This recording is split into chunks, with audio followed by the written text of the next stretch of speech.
Today is September 2nd at 2 o'clock, and today I am interviewing Candace Hartnett, who has generously volunteered to tell us a bit about herself and about her relationship with the community in Savannah. So first of all, I wanted to ask you, Candace, can you tell me what your full name is and your title, because that's important? Candace Yvonne Hartnett, and my title is pastor. Excellent.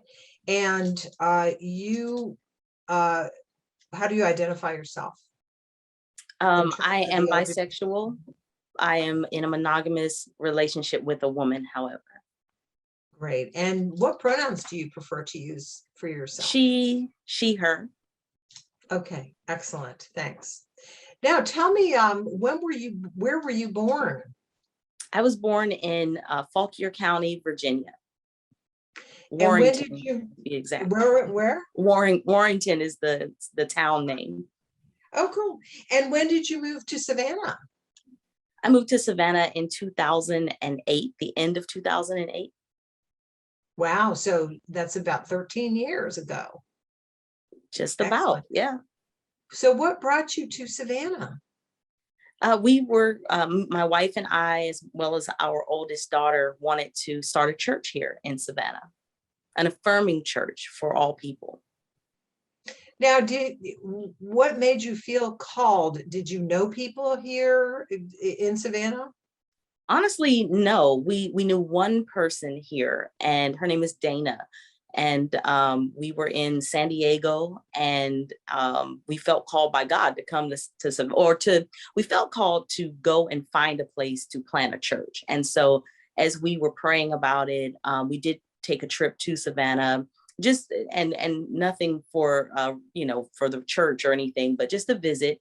Happened to be around St. Patrick's Day, and we visited for a little while, and it was nice. And when it came time to actually decide where, we started doing a little reconnaissance. At that time, MySpace was very popular. And so we befriended people of the LGBT community in Savannah. And when we were still living in San Diego, and started talking to them and asking about kind of the demographics and whether or not there was a church that was affirming, that was inviting and welcoming for the LGBT community, specifically those from the African-American community. And they said no. And so we felt like it's probably the perfect place for us to go. And how did you begin your search for a place to have your church? Well, that came later. We started with a Bible study in our home. And so we kind of did it in stages. The first stage was first to get here, and we were a part of Pride that year, and we passed out flyers and just collected information as far as names and information from the people, email addresses, MySpace handles, that sort of thing. We ended up later on going and getting into our home and opening our home for Bible study for anyone that wanted to come and that we had met and wanted to be a part of the Bible study. And so that kind of started off. And by January of 2009, we were ready to go ahead and open the church doors. And we started off in a hotel, in just a ballroom in a hotel. And we did that for a little while. And slowly but surely, it began to, doors began to open for, a small space here, a small space there, and it grew from there. Wow, that's incredible. What other members of the faith community did you reach out to? Because from other interviewees, I know that there were a couple of churches in Savannah that were welcoming to the LGBTQ plus community. Mm-hmm. What were the other organizations? Well, welcoming, but not affirming. So we honestly did not find any faith group here in Savannah that was affirming.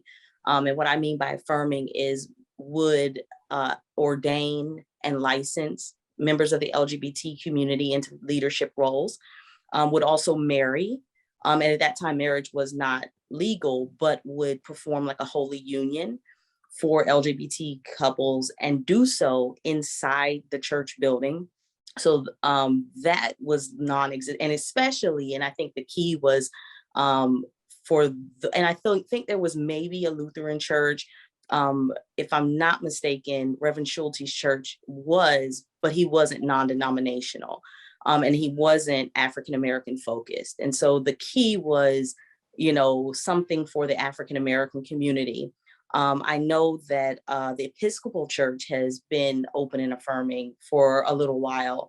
I'm not sure exactly the dates on when they became open and affirming, but again, the Episcopal churches in Savannah were not African American focused.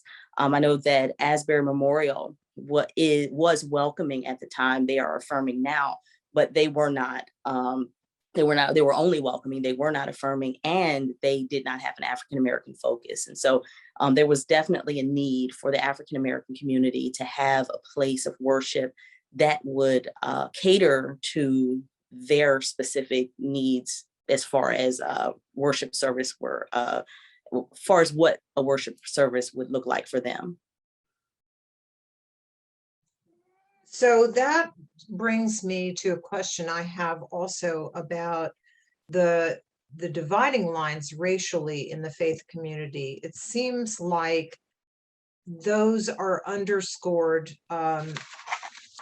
in Savannah, according to some people that I have talked to, that perhaps there was a faith community that was welcoming, but there was really not a lot for African Americans, that they were largely white.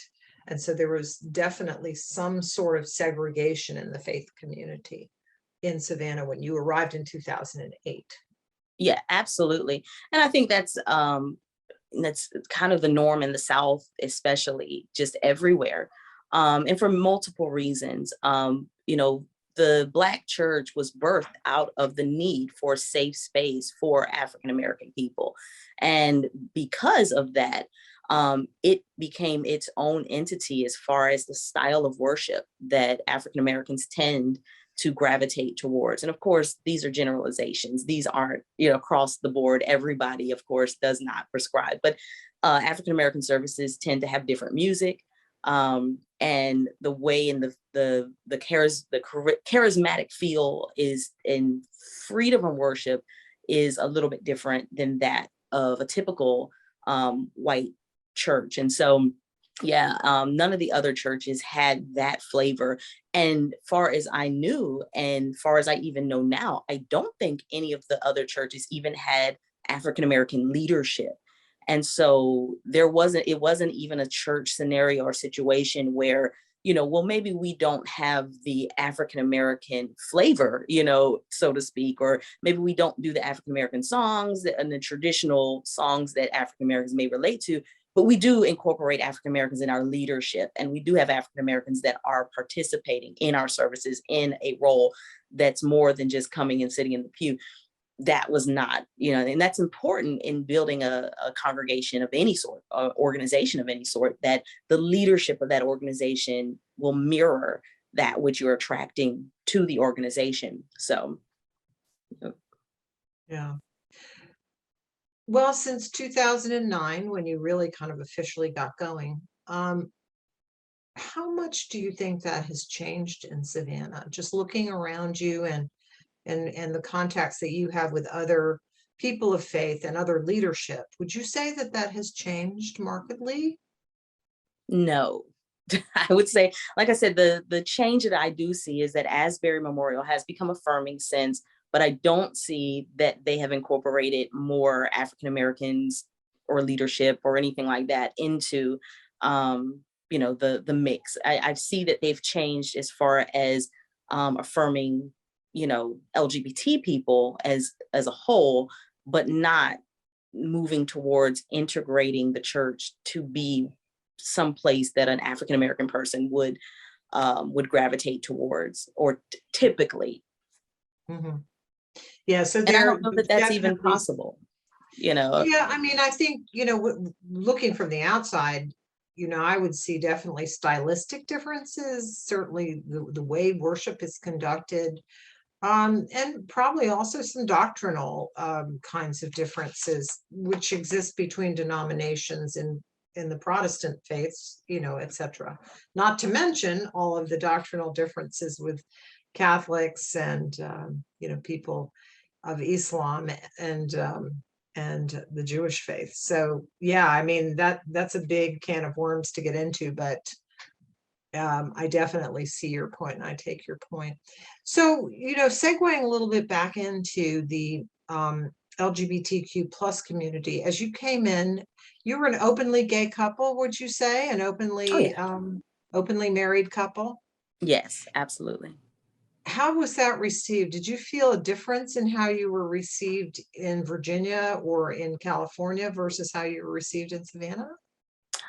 Absolutely. In California, it wasn't a thing. I mean, California had, and where we're from in California, San Diego has a whole place called Hillcrest that's nothing but gay people. I mean, every restaurant, every store, Hillcrest is gay, and if they're not gay themselves, they're gay affirming. It's You don't go to Hillcrest as a bigot, and you will not survive. Like, you will feel very out of place. And so we had that safe haven in San Diego. The church that we attended when we were there was in Hillcrest. And then later on, well, Hillcrest was in one, like a block down, and then it was in North Park, which was very close. And so we didn't have those issues. We were pretty blessed. And so when we came to Savannah, there was no Hillcrest or anything like it. Starland hadn't quite started. That was the promise, that Starland District eventually would become the Hillcrest of Savannah. And so that had not started taking place yet. And so there was really no place for us to just be. So yeah, it was very different. We learned very quickly that the LGBT community, it's pretty hidden in Savannah. You have to find it, and search for it. And it almost has to find you, at least at that point in 2009. It had to find you. You didn't find it. That a lot of things were done in homes, so there weren't necessarily clubs. There was like one or two. There was Club One, of course. Then there was V. Dorian used to put on a club called Club Jade. But Club Jade they used to hold it in Island Breeze, which was just a restaurant with a club area or like a dance hall area. And that was only on maybe Friday, or I think it was Saturday nights. And so that was one night a week. So there was, other than Club One, and I think there was another club run by someone by the name of Candy. But I never attended that one, and maybe one or two other little bars or whatever. But other than that, there was nothing for us to just go and be. So, culture shock, nonetheless. Hold on, I think you're on mute. I'm sorry. Yeah, I put myself on mute for 1 second because my cat was meowing, and then I forgot to take myself off. I'm sorry. So, so would you say that have things changed in that way in terms of visibility in the community? And the other part of my question is, do you think that some of the work that you've done has helped to bring that about? Because I've heard that about you. I've heard that you have done so much in the community. Oh, well, that's really sweet. I would like to think so. I would like to think that my work has helped. But I think, and the answer to the first part of the question, yes, I do see a change, thankfully. And I think it's the progression that's been happening all throughout the country, but I think Savannah is in particular, we can see the change because we've been more, I don't say more, but we have really been, we've grinded, we've really been on the grind to make this happen. Not just me, but all of the other activists within, our community. We've made it happen. We've voted in the right people at the right times. And I think that's all important, and that all contributes to what we see as the change now. Where there was no place to be, the Starland District is starting to take off. It's starting to grow, and so there's now kind of a little safe little block area where there are like gay business owners. There's a gay veterinarian there. There's a gay real estate, there's the, what's it called? There's an art gallery there, and they sell art supplies. Like, it's starting to happen, and that's awesome. I think our And where leadership is this area? Starland, it is downtown.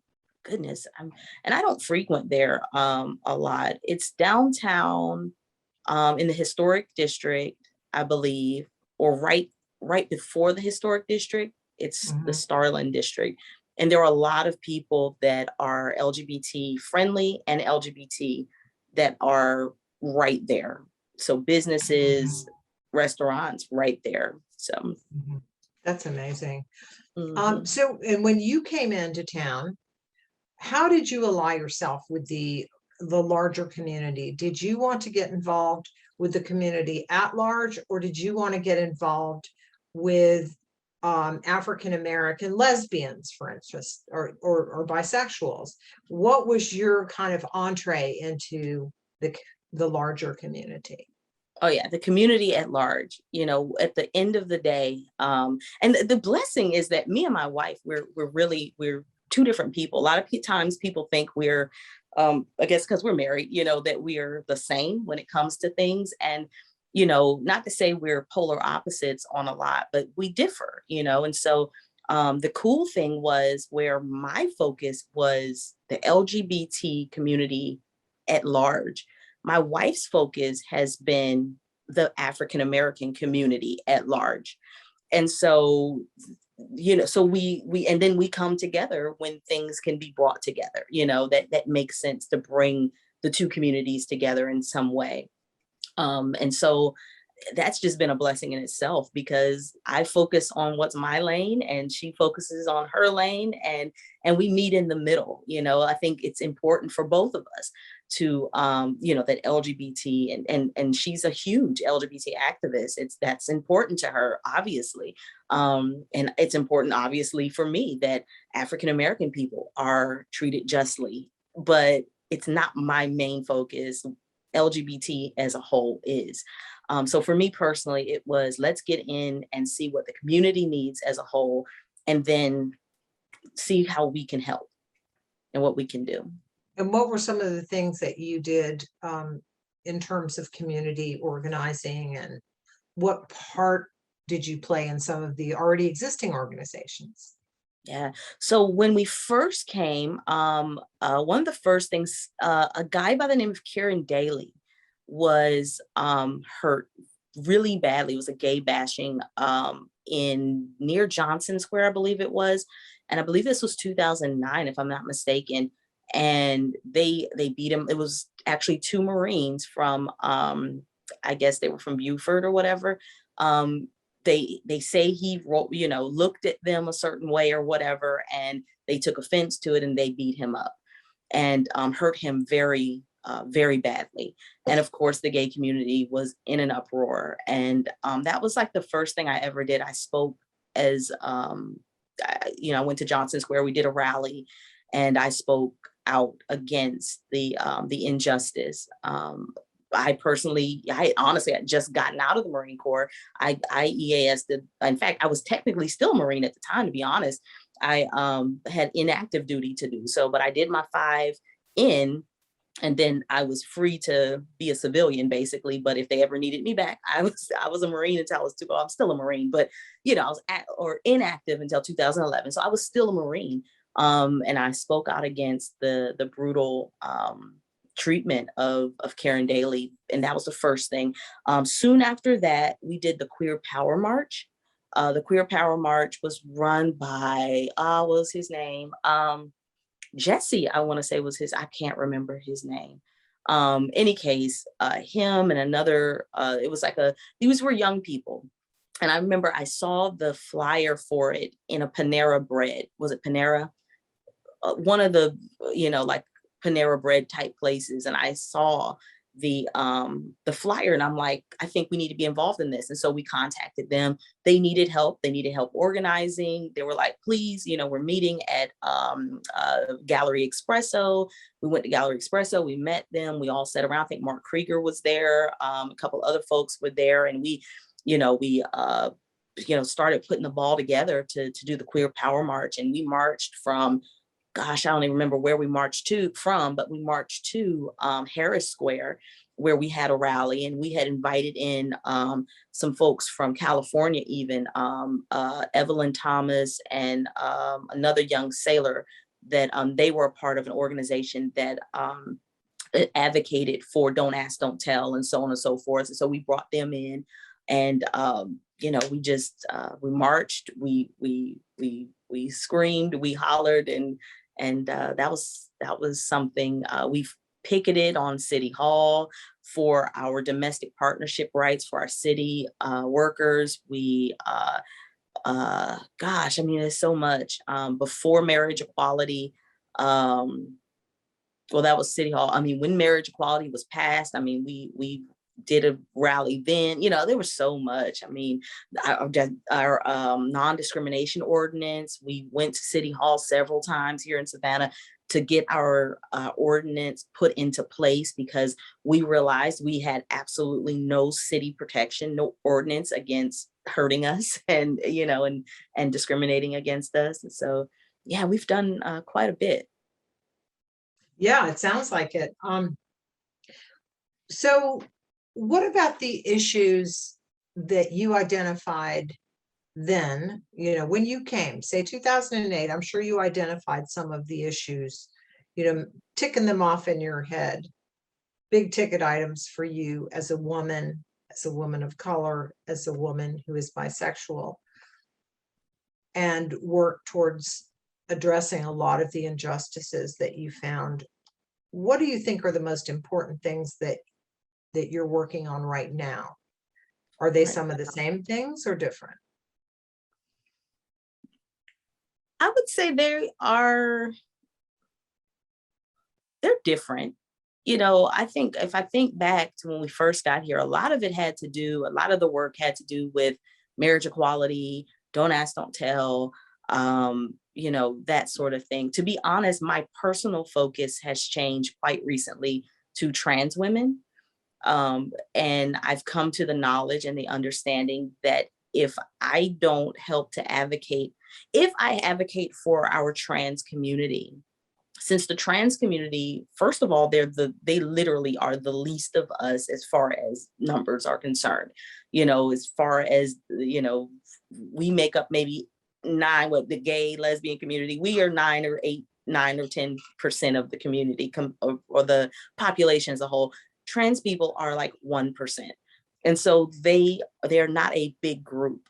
And so because of that, even within the LGBT community, there is a lot of hatred, discrimination, and, just downright, just horrible treatment.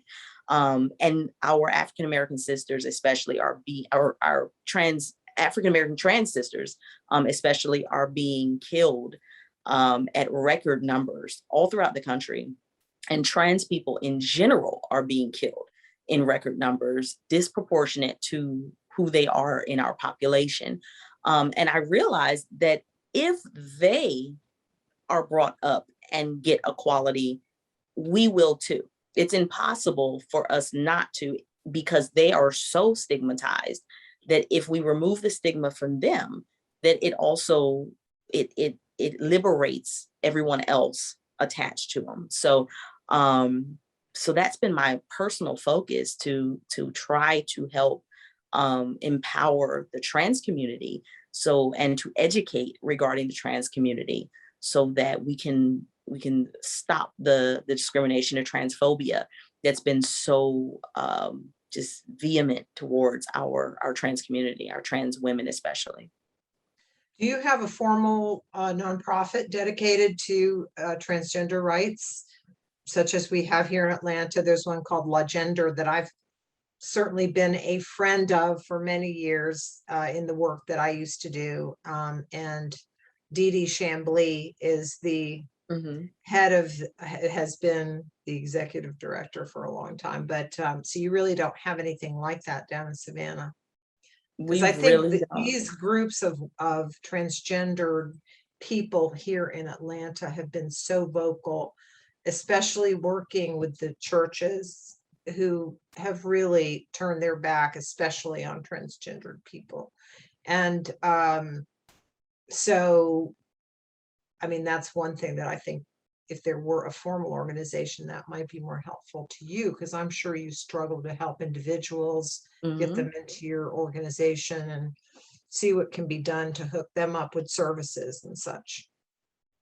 Which leads me into another avenue. We were talking about the things you identified, early on, and now you are coming into the transgender group.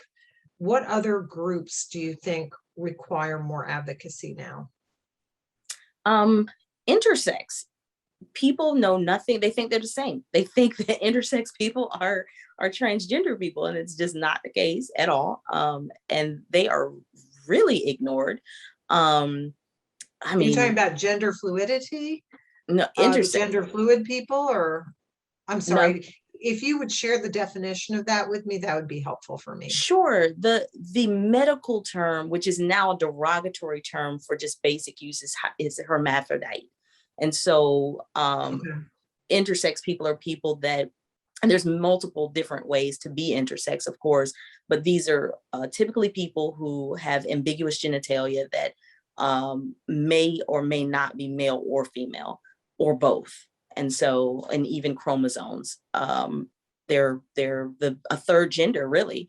And honestly, they make up 1.7% of our population, about the same amount as people with red hair, and yet we ignore them.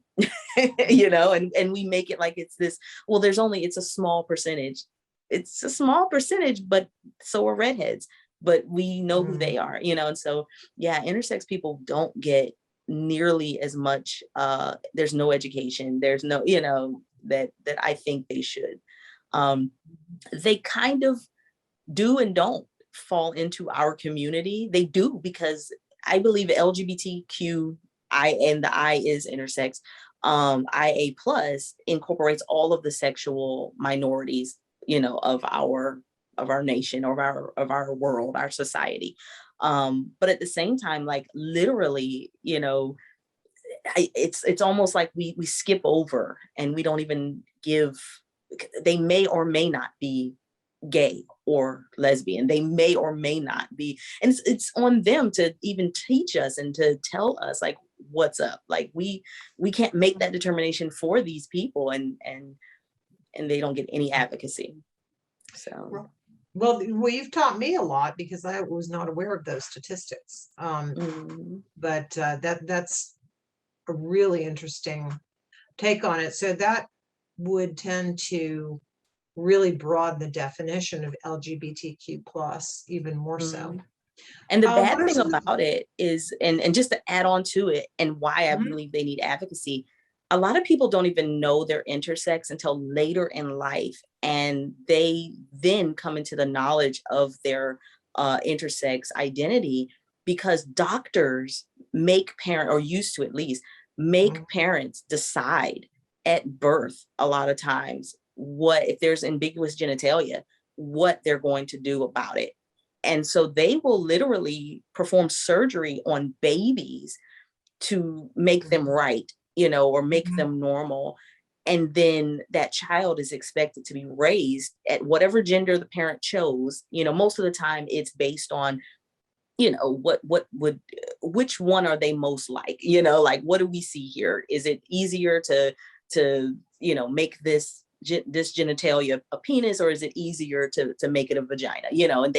And they do the surgery on this child, this baby that has no say so. And so they're raised female, let's say, and then wonder why the child feels masculine, or never develops breast, or starts to develop facial hair and all of these things, and then later on find out they were intersex, but a piece of them that God gave them is gone. With no say so, with absolutely no say so. They were children. So yeah, the intersex population, I think, needs more advocacy, definitely. Oh yeah. So I know that a lot of activists, and you're young yourself. Oh, thanks. Where do you think the place is for youth here? because the elders have to lead the way, but sometimes the youth leads the way. So Mhm. how do you feel about involving youth in all of the work that you're doing? They're so needed. I mean, so needed. Um, if we would listen to them, I think, and they know what's going to, we have to reach them, because if we don't, then we'll die off, and we'll never pass the torch. I think about like the African American community, to be honest with you, and how back in the 50s and the 60s, the African American activists were like everywhere. But when we won a little bit of freedom and we were able to sit on buses, and lunch counters were integrated, everybody took a seat, and nobody passed on the fight to the next generation. And so the 80s, and even it started getting picked up again in the 90s, but about the end of the 70s, the 80s, that was like rest time. I know personally, I was never taught how to be an activist, and I'm African American. I was never taught about the history other than school. Like, it was not a thing, because we settled, and or at least I believe we settled, and we got complacent, and this was good enough. But obviously it was not good enough, because here at the end of in the year 2000 and beyond, even up to today, especially last year, we're still seeing the same stuff. But we had to rally again. A whole new organization had to be birthed, called Black Lives Matter, because the torch hadn't been passed. And so then it was queer Black women, mainly queer people, I'll say, that picked up the torch from the African American community and said, we'll do it because we know how to fight. We know how to be activists.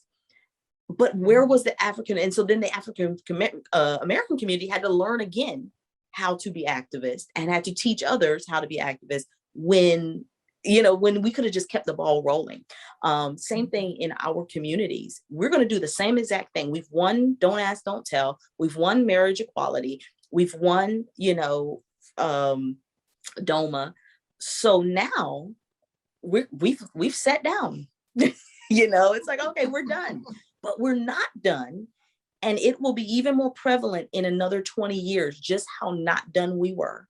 And yet we will not have passed on any of the information, any of the fight, any of the organizations, any of the fervency to the next generation, if we don't do it now. And so this is the time for us to, as we are winning, and we're winning, and we're winning, this is the time to teach and to involve. And the next fight should be brought up by them, not us, and I'm putting myself in the older category, but by me, like our older generations, our Pam Millers, our Mark Hills, our Mark Kriegers, they should be like sitting back and just coming to our stuff now. It should be my generation that's leading it and helping along the younger ones. They should be coming and sharing old stories about what it was like in the times, in the 70s and the 80s. But yet they're still having to work, because we haven't picked up the torch, and we're certainly not teaching the next generation to do it. Yeah, they mentioned that when I talked with them, because I have talked with both of them. And one of the things that they felt strongly about is that projects like this, where you have a documentation of the oral history, and then even, books written about it, movie kind of adaptation. I think people love stories, and people relate to stories of things that have happened. And then the young people have something to look at. What are some of the things you do or think should be done to involve younger folks? We have to stop nitpicking these young people, be honest with you. I mentioned the Queer Power March. There was and it was done by, I can't remember that young man's name. He was young, especially at the time when he put it together. He was in his early 20s. And the people that his friends, they were all kind of in their early 20s at the time. And the older LGBT community gave him the hardest time over the word queer, because in their day, queer was a derogatory term that had been used against them, and totally understandable. You know, it had been used against them. They were triggered by the word, and so on and so forth. However, the younger people were trying to reclaim the word and use the word and empower people through the word. And that's been kind of the, you know, we've seen that already happen now. Queer is no longer seen in such a derogatory way because of young people such as this young man and whatever. But there were people that refused to contribute and be a part of the Queer Power March because of the name. And that was a prime example of the older generation not moving out of the way for the younger generation to do something positive, because they were so just on that little word. And I get it. The word was triggering. It was problematic. But these are young people that know what's happening now, today, right this second. And if they say, this is how, you know, this is what's going to draw the attention, if this is what's going to bring the younger crowd in, then older people, our responsibility is to say, okay, well, I'm going to support you. I might not agree, and I'll voice my opinion on the disagreement. And so let it be on record that I don't like this, but for the overall good, I'm going to participate. But we had so many people drop off and say, we're not participating, and wanted to strong arm him into changing the name. And when he didn't, they wouldn't participate. Yeah.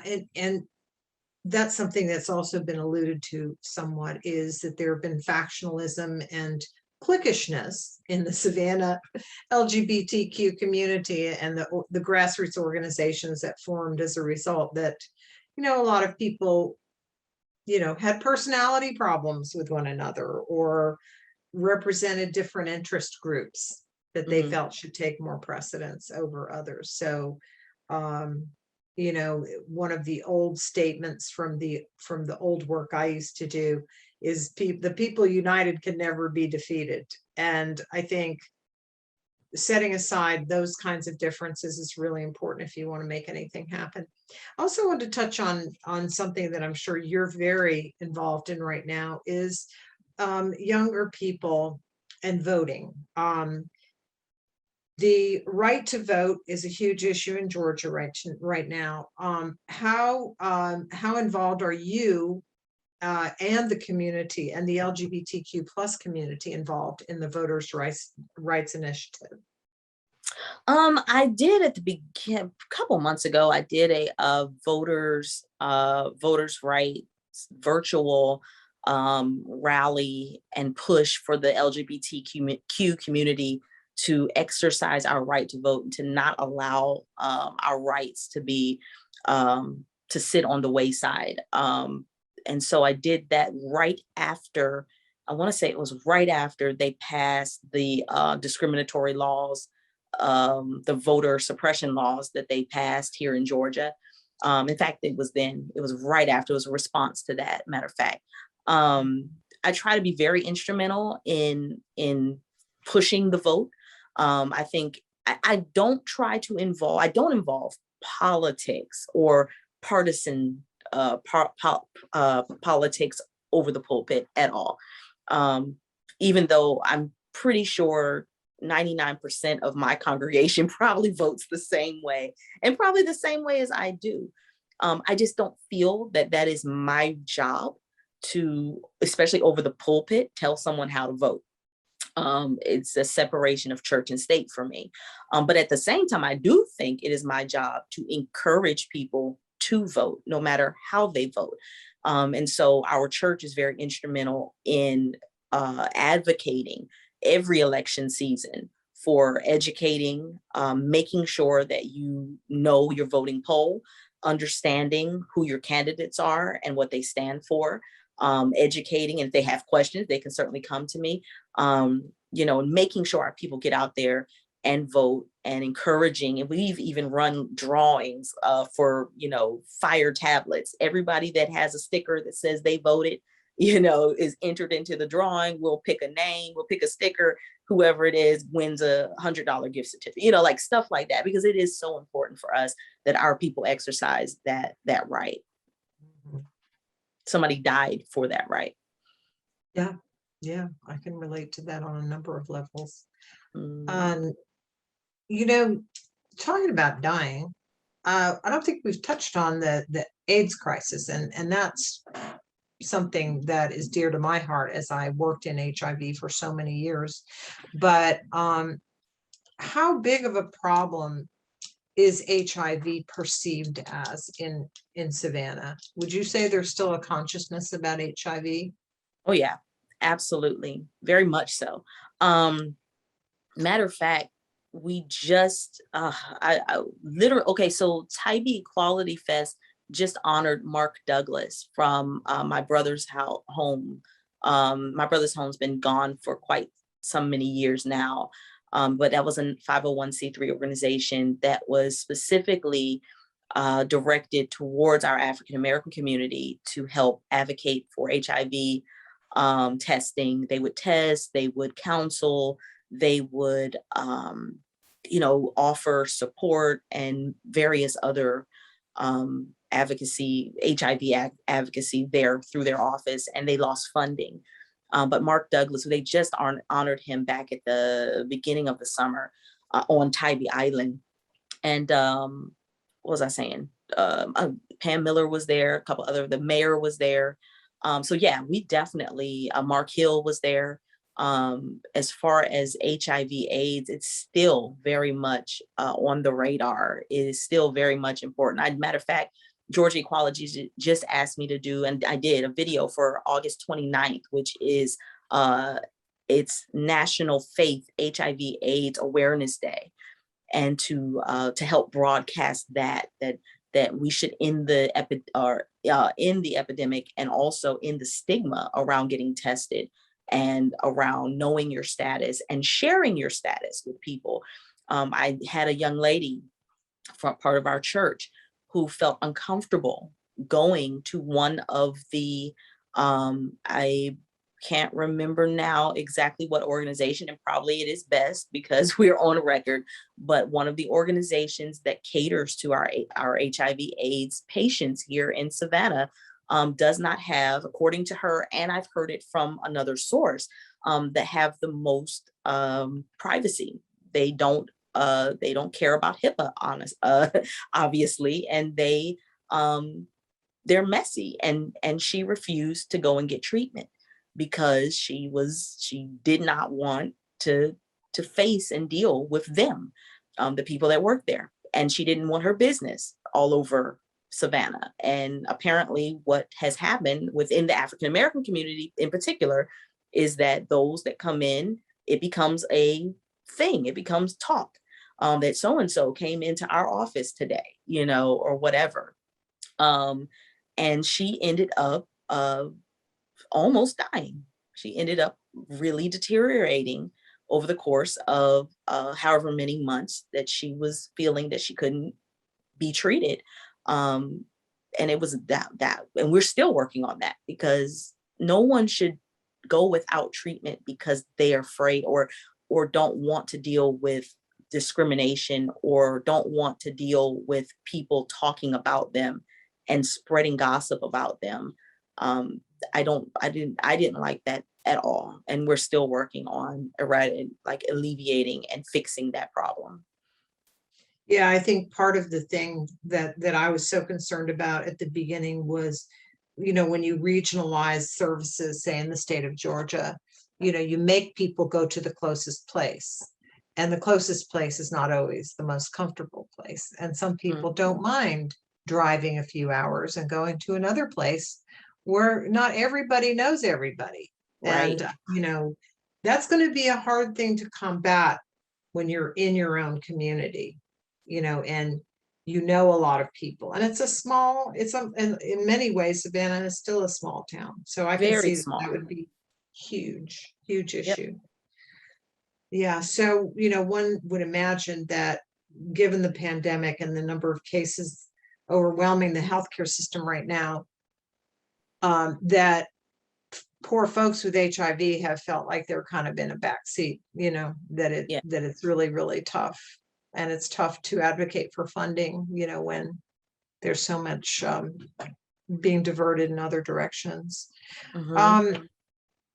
So I think we've covered just about everything that I had, in terms of contributing to the discussion. What do you feel about this project? How do you think this project should be used, this oral history project?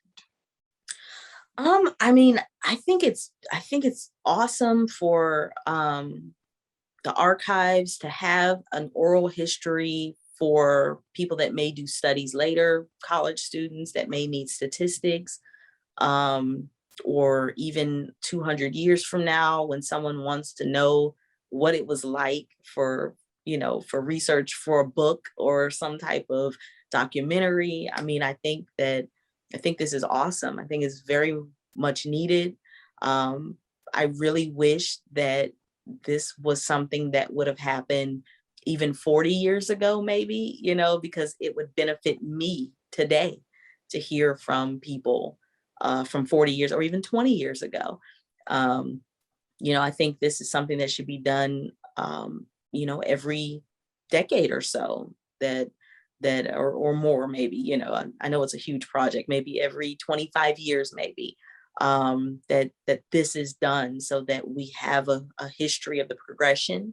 I think it can be very empowering and inspirational to see progression. I know it empowers me, and when I do feel like there's no work, or the work is in vain, or that I'm not making a difference, it empowers me to think back on 20 years ago, or even 30 years ago, or further, and see the progression that we have made. And so to put this in an archive where someone could view it, or listen to it, or glean from it, I think is important for all people, not just LGBT, but all people. So, Well, I sure hope that if you hear of anyone that would be a great person to interview, please do suggest to Luciana.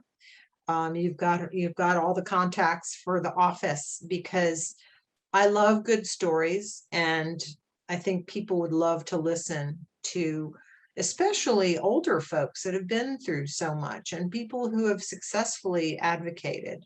There's so mm, many incredibly inspiring stories that I've already heard, and I thank you so much for being willing to share yours. absolutely. Thank you for inviting me. All right, thanks, Candace. I hope to meet you in person. I'm coming at the end of the month, the first weekend in October, so I Oh, might have cool. to see if I can grab you for lunch or something. Sounds good. If the numbers are right, then we can make it happen. But this All right. COVID has me quarantined. So, Oh, it's kind of crazy. I know yeah. it's crazy for all of us. All right, take care, and thank you so much again. All right. Bye. Thank you. Bye bye.